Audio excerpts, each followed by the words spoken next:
नमस्ते, हमारे चैनल पर आप लोगों का स्वागत है। मैं आप लोगों को कजरी गीत लेके आई हूँ। गीत पसंद आएगा तो लाइक करिएगा, सब्सक्राइब करिएगा, शेयर करिएगा, कमेंट बताइएगा कि गीत कैसा लगा। भोला आइले गौरा के ले आवन समानावा में ना जइबो भोला।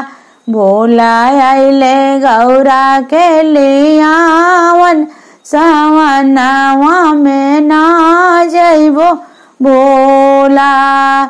सोने के आसन औरो सिंहासन, सोने के आसन औरो सिंहासन, चाहे आसन बैठा चाहे नाही, समानावा में ना जइबो भोला।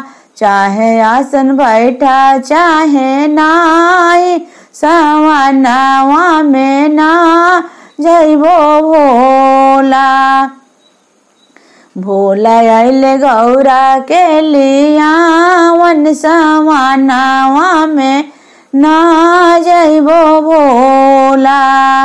सोने सुराही गाजल पानी, सोने सुराही गंगा जल पानी, चाहे पानी पिए चाहे नाही, समानावा में ना जइबो भोला।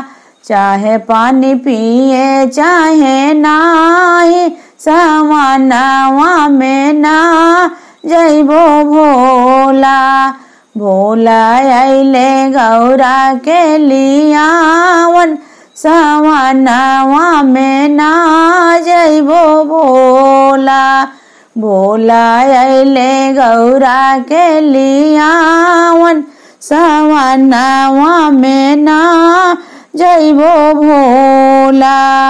सोने के थाली में भंगिया धतुरवा, सोने की थाली में भंगिया धतुरवा, चाहे भंगिया पिए चाहे नाही, समानावा में ना जइबो भोला।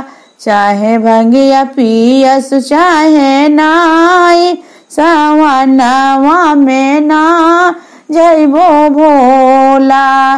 भोला आइले गौरा के लियावन समानावा में ना जइबो भोला।